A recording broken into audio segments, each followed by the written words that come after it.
Hacia Rutas Salvajes, la película de Sean Penn, los libros que se nombran, la increíble banda sonora compuesta por Eddie Vedder, la naturaleza, los lobos, Alaska, siempre Alaska, lo que dice el libro original y lo que dice el mismo Sean Penn, aquí, en esta pieza de cómo hablar de libros que no has leído hoy con Into the Wild. Hacia Rutas Salvajes es una película de 2007 y su nombre original es Into the Wild.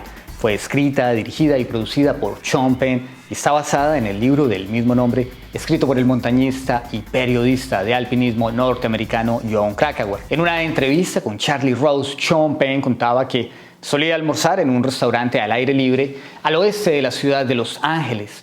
Junto a ese restaurante había una librería y mientras esperaba la comida, Sean Penn siempre buscaba novedades interesantes en los estantes. Ese día vio algunos títulos al azar y una carátula robó su atención. Era una foto en blanco y negro con el título Into the Wild.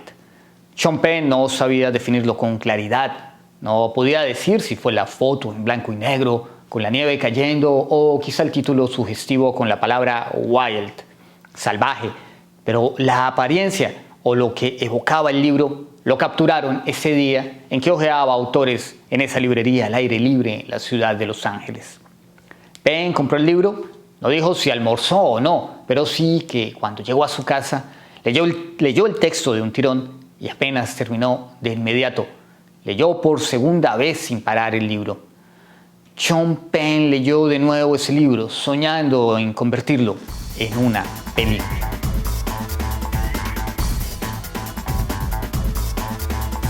Así que Hacia Rutas Salvajes o Into the Wild comenzó primero con un libro.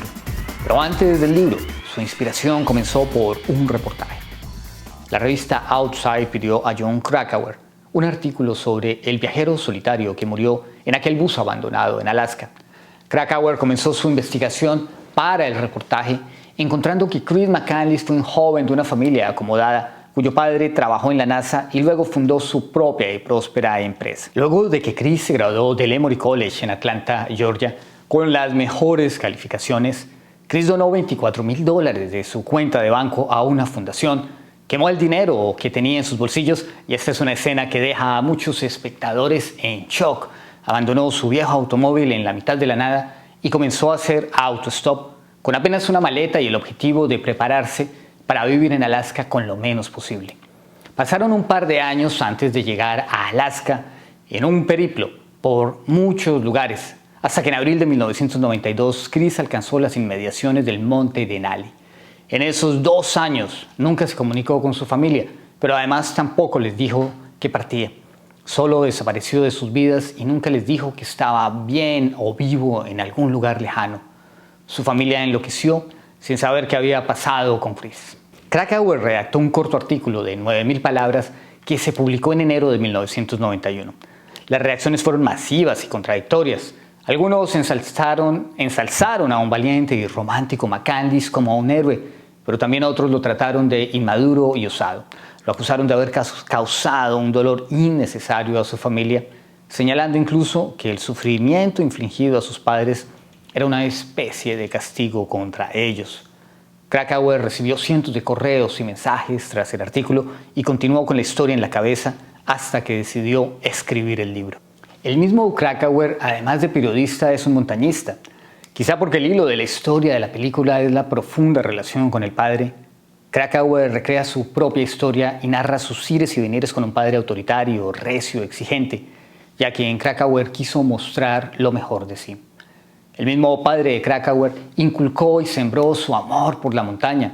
Con 25 años y en un bar de Colorado, se le metió la loca idea de escalar un pico en Alaska de imposibles proporciones que nunca antes había sido escalado. La idea más que osada parecía estúpida. Acercarse por el mar helado, caminar 50 kilómetros por el hielo con un pesadísimo equipo y luego escalar una pared de hielo. No era jugar con la muerte, sino acercarse a ella. Y allí Krakauer hace una profunda reflexión comparando su propia búsqueda en la montaña con el mismo afán de Chris McCandless por escapar. Los dos bordeaban el peligro, ambos escapaban de su relación con su padre. Krakauer culminó su hazaña y llegó a la punta del pulgar del diablo. Su heroica hazaña de alcanzar la cima de esa pared de hielo en un frío infernal permaneció anónima. Solo se lo contó a un extraño en un bar y lo que quedó de prueba fue una foto de él en la punta de ese pico imposible, revelando que quizá fue el primero que lo logró.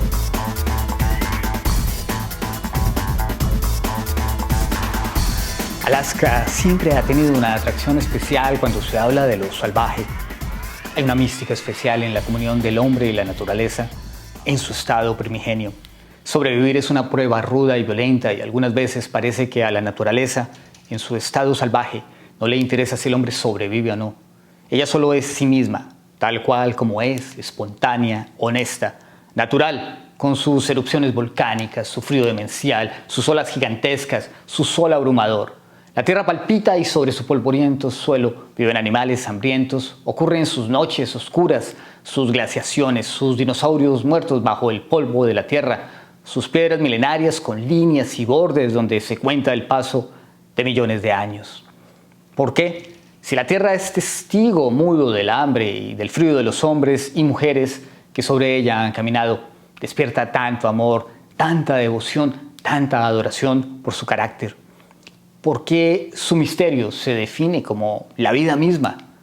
El llamado de la selva de Jack London es uno de los libros recurrentes que Chris McCandless cita y lee durante la película. Ya ustedes podrán escuchar dentro de poco el audiolibro en español de esa novela en este canal de Cómo hablar de libros que no has leído. El llamado de la selva es una novela corta acerca de la vida de Buck, un perro mezcla de pastor collie con San Bernardo que vivía en la finca de un juez en California. Un mayordomo de la casa de ese juez robó y vendió el perro para pagar unas deudas. Luego, los hombres que compraron al perro Buck se lo llevaron a Alaska. El libro muestra cómo Buck descubrió sus más profundos instintos y lo más hondo de su fortaleza, cómo se convirtió en el líder de su manada hasta volverse una leyenda entre los conductores de trineos en Alaska. Y todo ello transcurre en el paisaje gélido y oscuro del Antártico, en medio de la batalla por sobrevivir, por comer y no ser comido, por cazar y no ser cazado. La constante evocación de Jack London y el llamado de la selva durante la película tiene todo el sentido. Chris McCandless citó el libro muchas veces en sus diarios. Buck es el perro consentido que luego de ser vendido por su tamaño y potencia física, aparece de repente en Alaska. Allí tiene que empezar a sobrevivir a las condiciones del ambiente y sufre al principio por adaptarse al frío, al hambre, a la competencia con los otros perros del trineo. Poco a poco, la exigencia y los objetivos lo hacen descubrir una fuerza escondida en él que desconocía. Pero London va mostrando en la transformación de Buck que esa fuerza no proviene solo del mismo Buck, sino que está conectada con las mismas potencias atávicas y ancestrales que animan las oscuras fuerzas que deben vencerse en ese paisaje de hielo y sombra que es Alaska.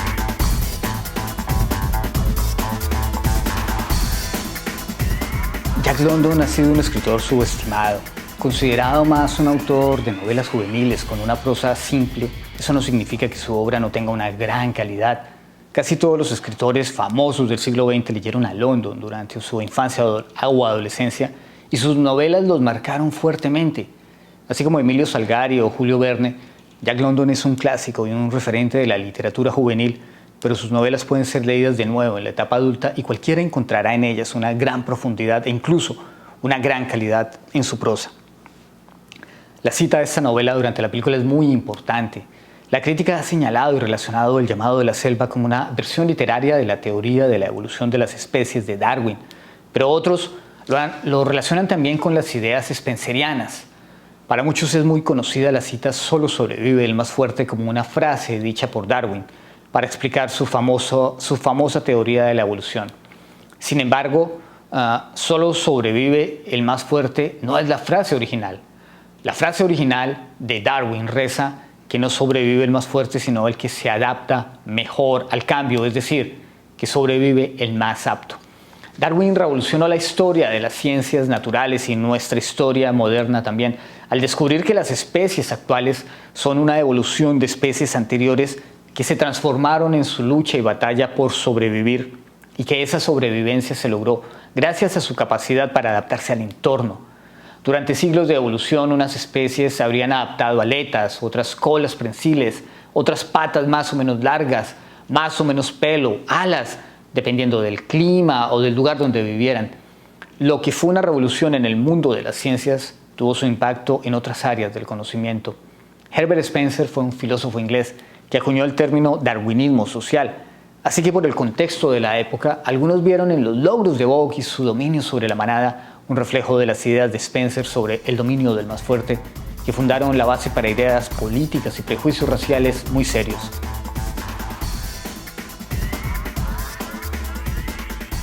Muchos se ratifican en eso, dadas las ideas que London empezó a tener sobre el dinero y la política, y porque él mismo era la muestra de que un hombre se hace a sí mismo, forjando su éxito gracias a su talento y su decisión.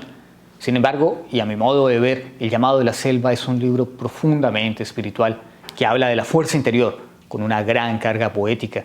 También cómo la naturaleza y sus eras están conectadas con el alma de los seres humanos. Por eso, el libro El llamado de la selva es tan importante en el contexto de la película Into the Wild, porque Chris veía en la naturaleza una resonancia con los avatares de su propio espíritu. De seguro no fue el único, ya que miles de seguidores de la película y el libro sienten esa misma identificación.